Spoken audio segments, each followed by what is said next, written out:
Hi, this is Bobby Baldwin.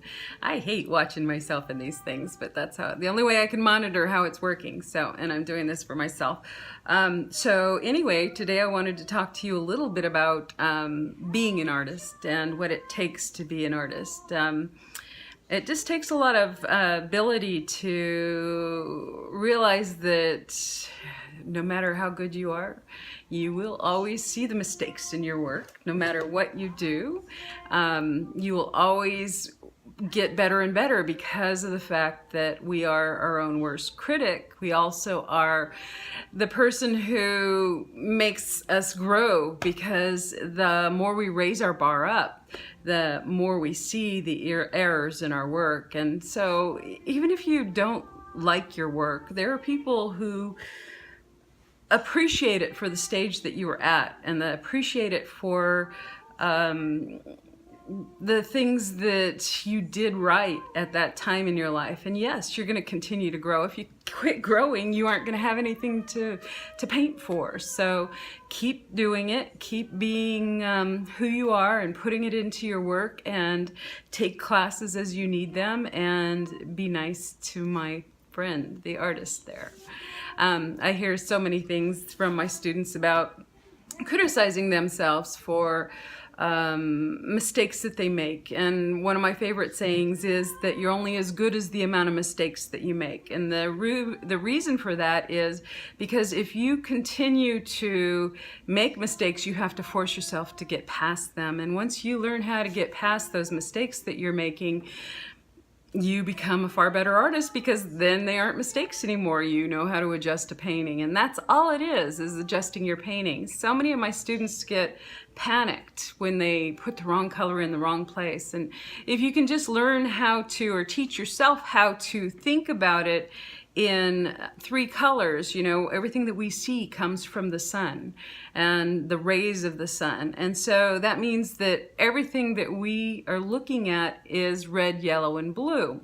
That means that because you can't make red, yellow, and blue, but yet tubes of color don't come in the purest form of red, yellow, or blue. So you have to understand what each tube has within it.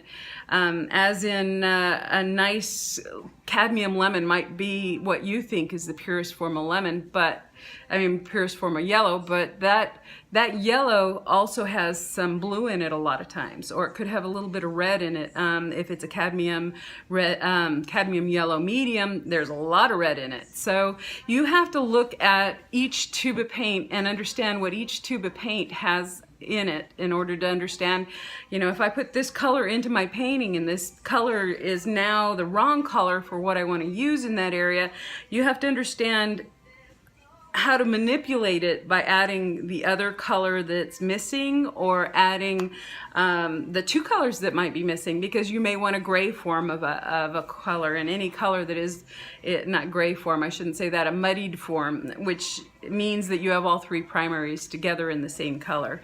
There are times that you want pure color though, and you have to understand which tubes to go to. I don't believe in buying every tube of paint that you could possibly own. I love the colors that they sell out there, but I am kind of an overall, I'm a simplifier. I like to see the huge picture and come back with what I can do with the least amount of purchase, or because I don't want to carry around 50 tubes of paint. I want to do it with 10 or 11 tubes of paint, and I want to be able to mix just about any color that I come across in the universe.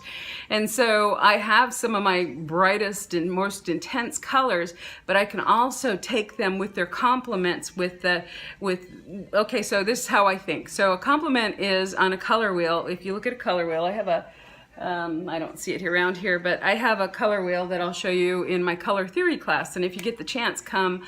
It is, let's see, June. I'll have to put the date on the post because I can't remember what day it is, but it's in Alberta. It's a one-day workshop on a Saturday. And I think it's, well, anyway, how I think about color, and I am mostly self-taught.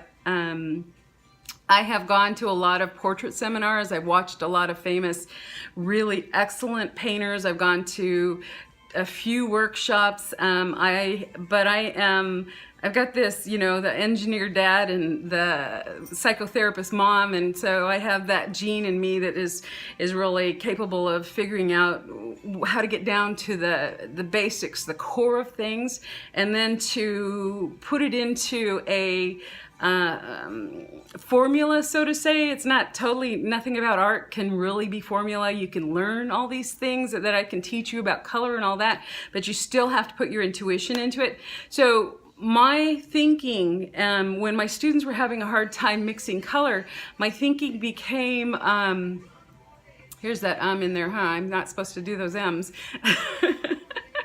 I'm thinking about you, Mark. So when you, okay, so, sorry, getting back to my point. I use the three primaries, the rays of the sun, which are red, yellow, and blue. You cannot make those colors. Those are your primaries. So those three primaries make every color that you see, including black, white, and gray and brown. Those are just intense mixtures of color into each other to make those work.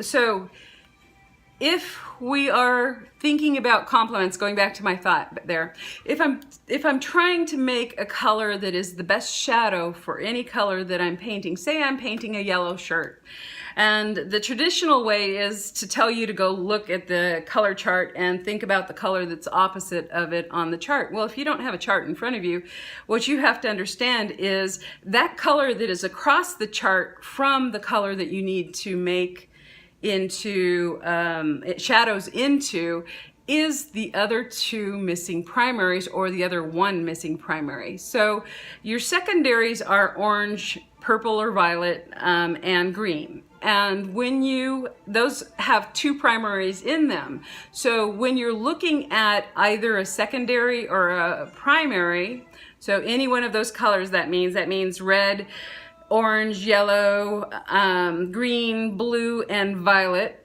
or purple, we can call it either.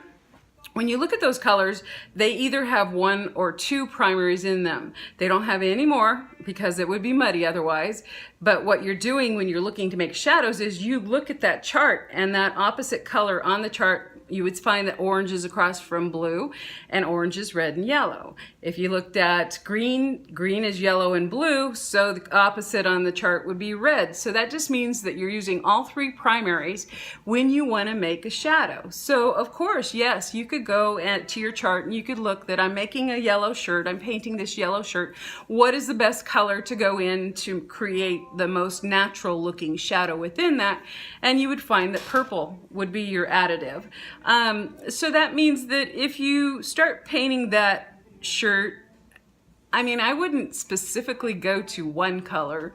I would try to put as many different separate forms of because purple is, you're adding it to the yellow, so you're going to have all three primaries there. So why not take a little bit of that red, a little bit of that blue, and a little bit of that yellow, put them next to each other in different forms. And I'm not talking about pure paint. I'm talking about values that are the same to each other in an area that reads as the right value and I'm thinking of cloth. So, so come to my class, and I'll post the date for it. Please come to my class in Alberta. It's near Sacramento, not too far from there. And I will teach you a lot more about that. In fact, we'll go through some exercises that will help you to be able to match and mix colors, because when you think about it in the simplest form, it's easy to go to a chart, but I want you to be able to think it out yourself. Teach yourself to use this common sense practice of looking at, of remembering that everything is made from red, yellow, and blue. Now, there's one other thing I wanted to say, that brown and gray, I don't talk about brown and gray most of the time when I'm teaching. The reason is because when I come up to a student's photograph, and for a long time they'd say, really, you really see that in there? And I had to start telling them that I don't think in brown and gray. The reason is because brown and gray are both made from red, yellow, and blue. The only difference between brown and gray is there's more blue in gray and there's more red and yellow in brown. So they are a mixture of all three primaries. So when you're looking to make that color, that perfect color that's not real pure, you're gonna have all three primaries in there. So you just have to know how much to put in of each one. And when you put the wrong, when I go back to that and I say you put the wrong color on the canvas, and I hear so many people panicking and going, oh no, I'm gonna have to repaint it, it's not the right color, and they just panic. All you have to do is think about what is it that's going to adjust this color to the color I need and mix right there on the canvas. And then don't over mix. Let them sit next to each other. Let them be like little jewels when people come up to your painting. I always tell my students that you want somebody to be really attracted to your painting from across the room. You want to draw them in. You want to bring them to your painting, and that happens to do with composition. So I can teach you more about that in another lecture. Composition, so the composition brings you in and it feeds you, it keeps you within the painting, but you want them to get right up close. Those that really appreciate art get right up close and they look at how all of those beautiful little nuances of color fit into the same area, and it isn't like paint by numbers where you use a solid mass for one color and a solid mass for another color. You are mixing right there on the canvas, so you see all the variations and you see the brush strokes and you see how the viewer gets to put them together versus you over mixing. So that's my message for today. I hope you can come to my color theory class. It's going to be a good one. It's one that I think everybody needs. So thank you.